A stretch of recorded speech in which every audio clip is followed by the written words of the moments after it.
Miks sa, väike noormees, selle relvaga oled? Mina? Mõtlesin, et paps tuli üks päev, tule kaasa ja tulin kaasa, sain temast relvaga. Kas su isa on Kaitseliidus? Jah. Ja nüüd, mida te teete siin Jäägrikompaniis? Jaa, päris täpselt. Siis nagu valvama tulime või kaitsma Jäägrit. Mis su nimi on? Martin.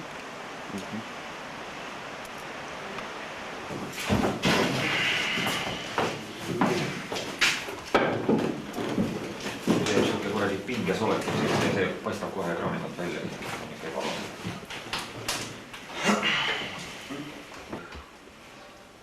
Kellele seda jäägrikriisi ja selle asja suureks puhumist nüüd lõppude lõpuks Eestis nii väga vaja oli? Ja kuidas teil meeleolu on pärast kõike seda suurt tolmutamist? Ahah, meeleolu on ikka endine, ega me ei saa ennast lõdvaks lasta, kuigi praegu tundub, et on hästi vaikne aeg, eks ole. Juba nädal aega või pole siin märgata olnud, et midagi jälitatakse, aga peame edasi tegutsema, nii nagu siiamaani. Nii et ütleme niimoodi, et vaim on endiselt teil mehed kõigil hoolimata kogu sellest jamast, mis toimus, on endiselt korras. Võib ka nii öelda. Mina olen siin küllalt uus mees ja ma tähendab alguses saadik nagu olnud see kriisi tipus nagu. Ma ei tea, ma ei oska midagi öelda, kuidas see ennem tiim oli ja mis see kuidas. Aga mida sa arvad tule üldse sellest asjast, sellest suurest kisast ja kärast, mis nüüd Jäägrikompanii ümber toimus? Jaa, kas ta kellelegi kasulik on? Ka meie pole seda tahtnud. See on kindel. Ja see segab tegelikult meie selleks, mida me tegelikult, milleks me oleme ette nähtud ja milleks me oleme siia tulnud vabatahtlikult. See tegelikult segab meid. Segab teie elu? Segab meie elu, jah. Aga pole midagi parata, tuleb kaasa teha. Ja tegelikult see jama on ju sügisest saadik kestnud, eks ole, me pole normaalselt saanud oma tegevusplaani ellu viia.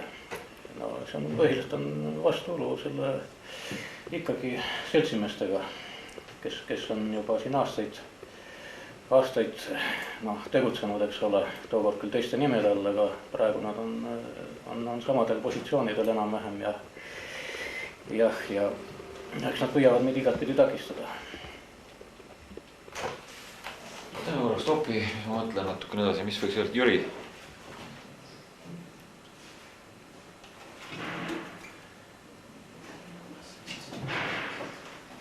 Kui Eesti ajakirjanduses püüti jätta ja teatud poliitiliste jõudude avaldustes püüti jätta selline mulje, nagu oleksid jäägrid olnud Eesti Vabariigi ja Eesti põhiseaduse vastu ja kas on siis niimoodi lõppude lõpuks või ei ole? Selle kohta võiks öelda niimoodi, et põhiseaduse, vabariigi ja valitsuse vastu ei ole meil otseselt kunagi midagi olnud. Lahkhelid olid just meie ja peastaabi vahel ja nende endiste, kuidas öelda, seltsimiste vahel.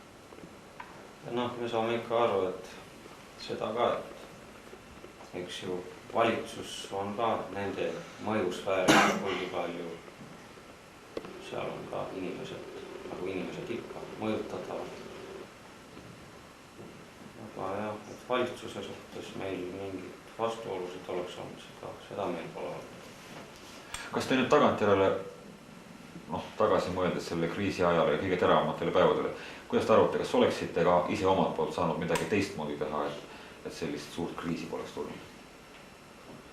Et kui sellist suurt kriisi poleks tulnud, siis oleks Eesti sõjavägi see asi läinud vana rada edasi, nagu on mujal pataljonides igal pool. Me katsusime ikka luua teiselaadilist väeüksust, kus ei ole seda koondust ja selline. Me oleks võinud teha küll niimoodi ka, et oleks kõrvad lonti lasknud ja laiali jooksnud, aga ühtsustunne ja õlgela tunne meil siiski niivõrd tugev, seda ei teinud. Mida teised mehed arvavad? Oi. Selle põhiseaduse vastu olemise suhtes vastupidi. Samal päeval, kui Paldiskis võib öelda see kriis siis õieti lahti läks, tegid Genf 49 liikumise aktivistid avalduse, kus nad jõudsid just. Nende hulgas olidki põhiliselt jäägerkompanii mehed, kus nad nõudsid just põhiseaduse täitmist, põhiseaduse täitmist täies mahus ja see peetakse silmas just seda kurikuulsat 6. paragrahvi põhiseaduse rakendamise seadusest, mida siiamaani ei ole üldse täitma asutud Eesti Vabariigis. Tuletame televaatajatele meelde ka, mis see 6. paragrahv ütleb. No ma täpselt sõnastust ei mäleta, aga põhiline on see, et igasugused Nõukogude repressiivorganite töötajad ei saaks töötada riiklikel ametikohtadel. See on põhiseaduse rakendusseaduse 6. paragrahv. Ma vabandan väga, et mul ei ole täpselt sõnastust meeles muidugi. Ja just selle sama tõttu ongi see kriis põhiliselt tekkinud. Te mõistate, eks ole. Selge, aitäh mehed. Keskil mees on nii vaikne, ta ei ütlnud ühtegi sõnaga, et ei niisama... Muide, kaitseministri kandidaat Kiir on ka Genfi liikumise aktivist. Ja ta veel ei ole vist, või kinnitab Kandidaat. Kandidaat, jah. Mõtlesin kandidaat. Mina olin ka Genfi alguses päris seal Jüriga koos olin, aga ma pärast vajusin ära, sest televisioonis oli nii palju tööd, ma jätsin ennast tulla esimestest koosolekutesse nagu osa võetud. Mäletan, Põdrale sai neid sõjaväepiletit sinna, et Jüri istus seal Raua 1 ja siis kogus neid sõjaväepiletit, sai neid avaldusi küll. Kus need sõjaväepiletid praegu üldse on? Tundis seda. Vana sa oled? 11 aastat maha. Kas sa oled ka jääger? Ei, ma ei ole jääger, ma olen Kaitseliidus. Kaitseliidus? Jah. Nii noor Kaitseliidu mees? Ma ei ole skaut ega midagi veel sellist. Ja juba on sul automaat käes, siin on padrunid ka sees või? Jaa, 32 tükki on selles. Oskad sa temast lasta ka või? Jaa, ma olen lasknud. Aga mida sa teed siin jäägerkompaniis? Tulime siin jäägereid kaitsma, kus me siin niisama võtama ei tulid. Kelle koos sa tulid? Isaga tuli. Isa tuli siia jäägereid kaitsma või vaatama, et jäägeritele kallale tultaks ja sina tulid koos isaga siia? Kas sa oled algusest peale siin olnud või millal sina tulid siia? Ei, ma algusest peale ei tulnud, ma olin nädal aega tagasi. Ja sul hirmu mingisugust ei olnud, et siin paugutamiseks läheb? Ei ole, mitte mingisugust hirmu. Ja isa ei kartnud sind ka kaasa? Või kuidas see värk oli, kas isa ei öelnud sulle, et jää varem või? Ei öelnud, isa kutsuski kaasa. Kutsus ka? Aga ema mida arvas selle peale? Ema võttis millest hiljem. Ema ka ei kartnud seda, et siin paugutamiseks läheb? Ei kartnud. Stopp, pani seisma. Pane seisma küll. Väga hea, see oli väga lihtsalt. Väga ilusti välis. On ka selle eelne ema? Vaata siia korra. Kiviahist seda muidugi ei leidnud. Ma siia tulin, siis anti mul see kaasa. No see su isiklik terverosa või? Ei, isiklik ei ole. Rohkem isa on. Teadmistest. Ja ta ei kartnud sulle relva kätte anda? Ma ei kartnud, ma olen sellest ju ennem ka lasknud, jah. Ja ohutustehnikat ja niisugust kõik asju sa relvaga, mis seoses on tead juba, jah? Teha on kõik. Oot, kõik.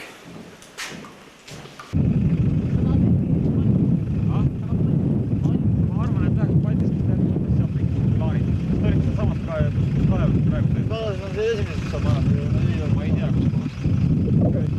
Nüüd kui sisse sõidab välja, siis on jälle raudteel.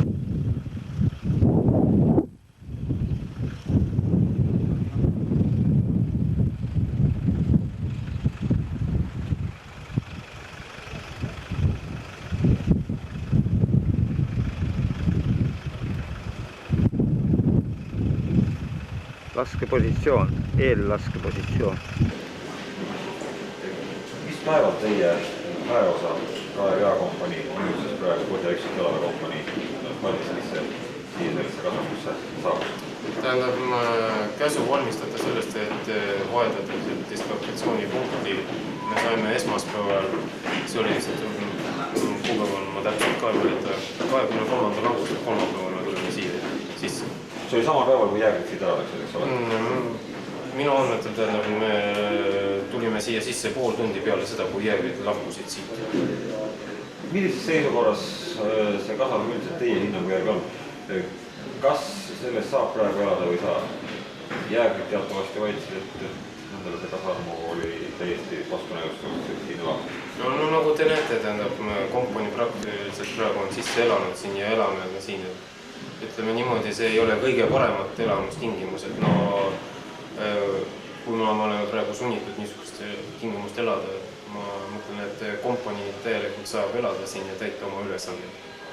Ja veel tähendab, siin võib sõnada, tähendab, minu abi, Lipnik Moolaid, on vastu võtnud niisugused sõjaväelinnakud nagu Jagala ja nagu Jõhvi ja ta võrdles siin, ütles, et siin ütleme, see üldseisang oli palju parem kui Jagalas ja Jõhvis. Teid jäetakse nüüd siia ka talveks, kas teile Kaitseministeeriumi poolt on juba eraldatud remondirahad, et kasvab korda seal? Tähendab, eile ma raadios küll kuulsin, et raha on eraldatud ja täna ma käisin Kaitseministeeriumist ja peastaabist, et raha juba tuuakse üle ja tähendab, ehitajad on juba käinud, on töömahu juba kätte saanud.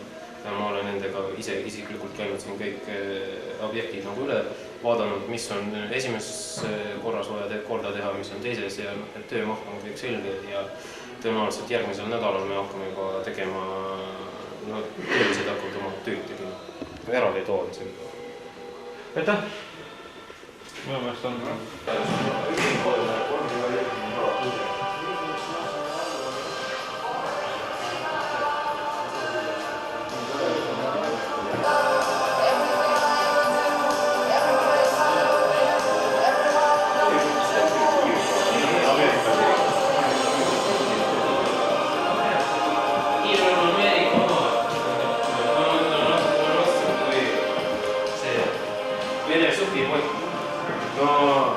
mugavuste pärast ei tunne üldse seda ära. Sellisest kasarmatus. Oli väga kahju teil ära tulla nendest Jägala juba sisse elatud ja uutest korralikest ruumidest? Ei olnud. Põhimõtteliselt alguses oli küll. Algul oli küll kahju veits ära tulla, aga nüüd oleme siin harjunud. Hea, rahulik. Siin on väiksem seltskond. Kas see teile meeldib, et teid nüüd tehti täiesti eraldi väeosaks?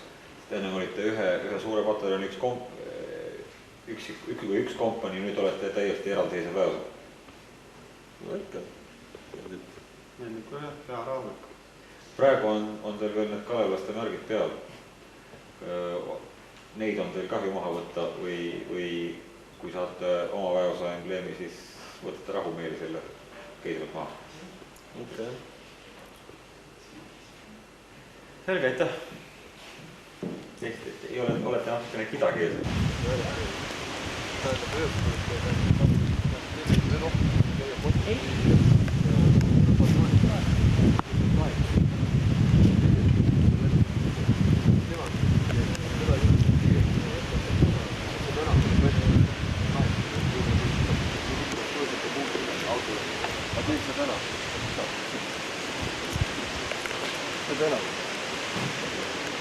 Tuleb vältida, ütleme, autode, nurgatagudega, kõik, mis seal on. Küllalt tihe. Ainuke koht, mis on valustatud on see bensiini hoidla ots, ülejäänud kohad, kõik on tihe. Kuna me saab sinna poole.